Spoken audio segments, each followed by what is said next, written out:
So the reviews are in, and after a whole year of this show, you all think it's not sexy enough. What the hell do you mean?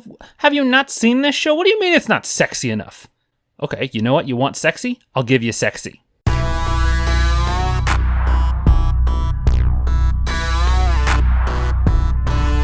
Are you happy, you shallow monsters?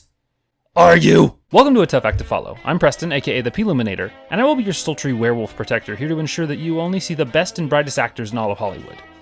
And before I begin, I just want to make sure that you're not missing any of these episodes, so be sure to like, share, and subscribe. And if you want to be a part of the show in the future, check out the Patreon link in the description.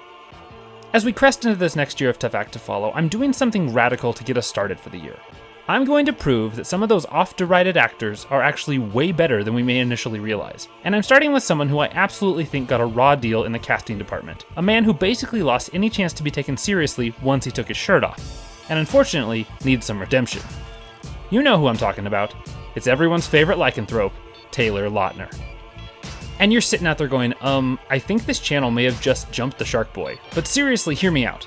I'm going to prove that Taylor Lautner brings more to the table than we all realized, and show how good of an actor he can be even though he makes bad movies. Because while his resume may not be the most impressive, Taylor Lautner's talents do still make him a tough act to follow.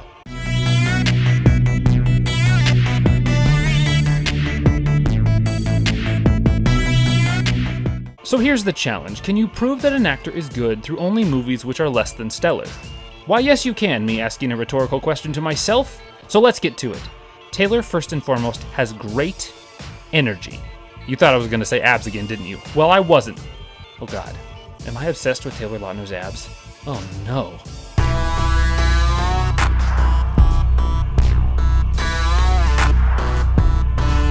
As I was saying, Taylor is a really energetic performer. And I don't just mean he's someone who bounces off the walls all the time or is constantly loud and boisterous. You can see him channel his energy throughout his performance, and he's able to push that energy outward, which allows him to stand out.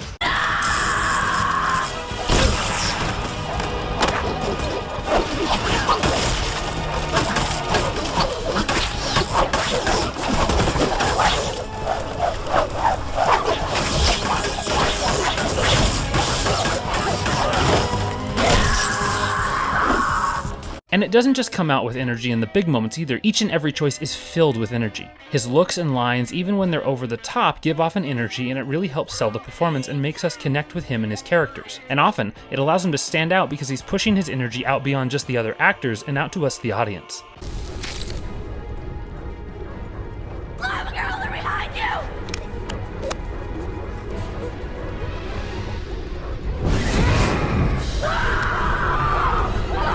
And as he's grown up, he's channeled that talent for exuding energy into embracing his physical abilities. Yes, there are numerous actors out there who are known for going above and beyond in the physicality of their roles. We all know which actors are infamous for doing their own stunts, but while I was researching for this video, I found that Taylor didn't just stop at basic stunts. He went above and beyond to learn new skills.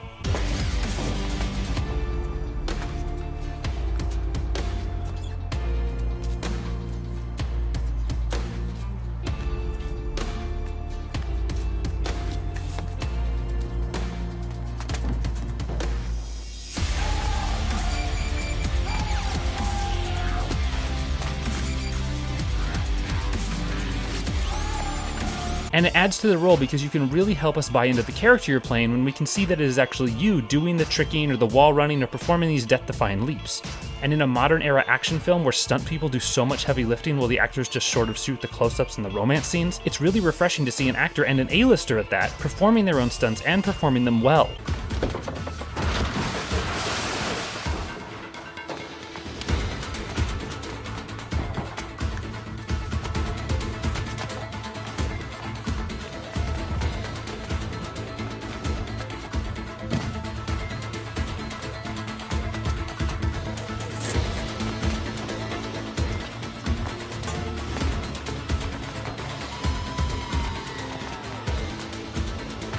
But I know what you're saying. Preston, this is all just a way to skirt the issue because Taylor can't act. He's just a great body who's good at jumping around.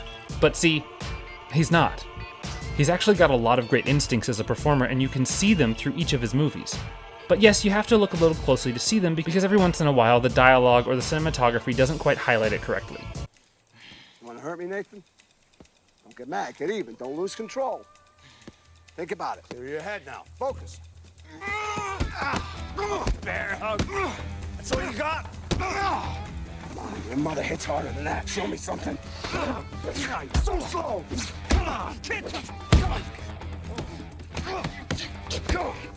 Use your head, Nathan. Think. You better show me something soon, so you're gonna go down. Come on. Here's the thing we have to address. It's a subtle form of acting. A lot of times critics will use the term wooden to describe actors who don't stretch a ton or use crazy emotions over the course of the movie, but that doesn't mean that they aren't going through the thoughts and processing each and every line. Taylor is working through those thoughts, and he's actually processing constantly. He's reading the reactions of his co-stars, taking in information like it's the first time he's heard it, and giving all kinds of genuine moments. You just have to look a little beyond his physical appearance and into his mind. Next. Ooh, Matt Damon meets you. That doesn't look like me. No, you're right. It's definitely not you. This kid's too cute. You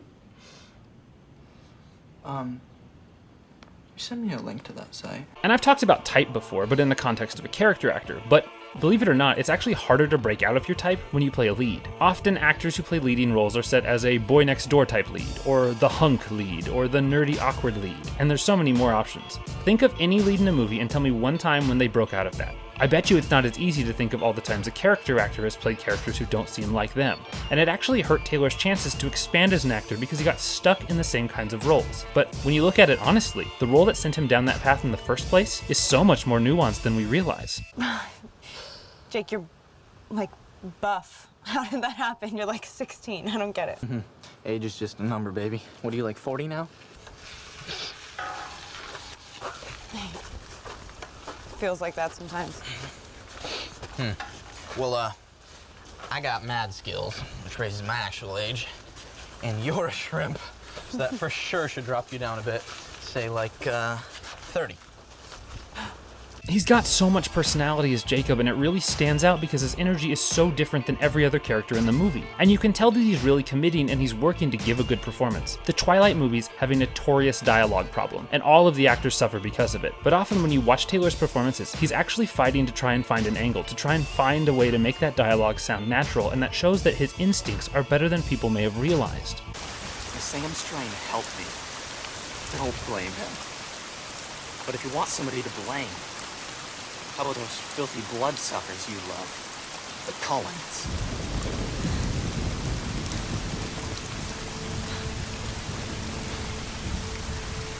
I don't know what you're talking about. Now, you know exactly what I'm talking about. You've been lying to everyone. Charlie. But you can't lie to me. And the other thing was that Taylor's role in New Moon really put him in a box and stopped him from expressing one of his best skills. Taylor is hilarious. I mean, seriously, anytime I've seen him in anything comedic, he's got so many comedic instincts, and it even shows up better than his dramatic roles. And though he hasn't gotten a chance to play many comedic characters, when he does, they come across in a way that really makes them work. I can't wait to see all you nice people when I'm dangling. You sick bastard. Get this over with. You're in for a real treat today. This is gonna be so much fun. I'm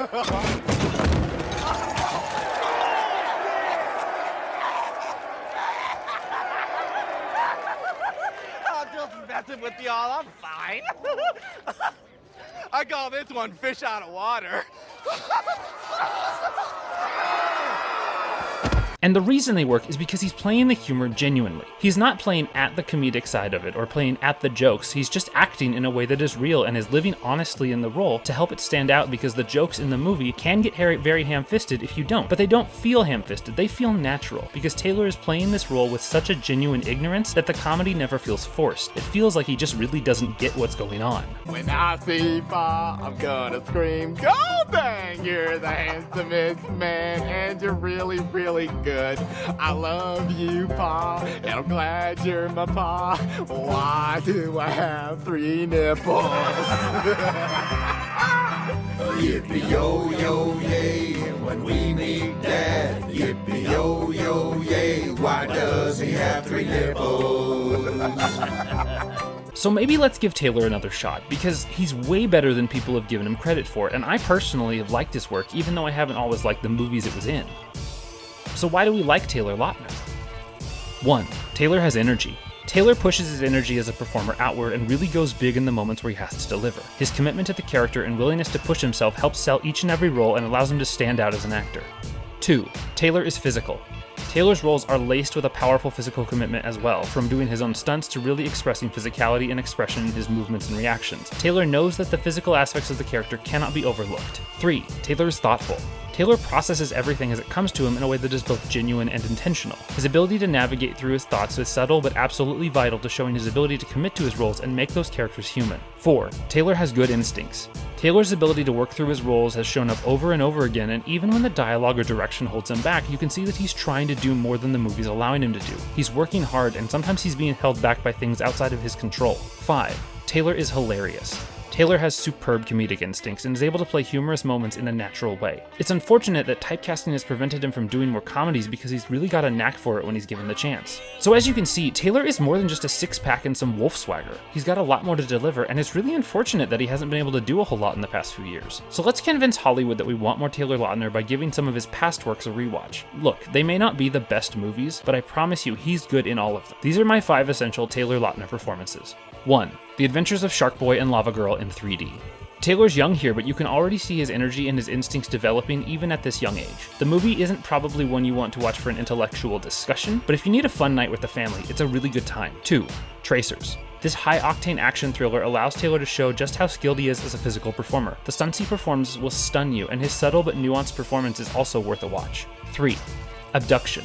This movie is a touch generic, but Taylor really works to show his ability to process lots of information and react to numerous outside perspectives in a really genuine way. Again, it is a subtle performance, but he's really showing that he has a ton of ability. 4. The Twilight Saga, specifically New Moon. But throughout the saga, Taylor portrays a standout character, and his ability to work through some of the tougher dialogue and direction shows as he works to give the best performance possible even when the constraints of the movie don't always allow him to shine the brightest. 5. The Ridiculous Six. I'll be honest, this isn't the best movie, but it is a great Taylor Lautner performance. He's easily the funniest character, and he comes across as genuinely dim-witted and good-natured as he navigates this Western comedy with truly laugh-out-loud moments. And that is why Taylor Lautner is a tough act to follow. Welcome to the new year. I am so grateful you took the time to watch this. Tell me what you love about Taylor Lautner's performances, and please don't say abs. Are there any other stars you think need redemption? Let me know in the comments below. And if you like this video, please give it a like. If you do, I promise I won't show you any part of my body without clothes on. Trust me, you don't want to see that. Thanks in advance for sharing this video. I know somebody out there is looking just for this very video, and you're doing them a favor. Be sure to check me out on Patreon. $1 a month can get your name dropped in future videos like these folks. Thanks, Mom and Dad. And if you want to see all the hottest actors strut their stuff, be sure to subscribe so you catch every video. Thank you all for watching, and as I always say, thanks for taking the time to get Ploominated.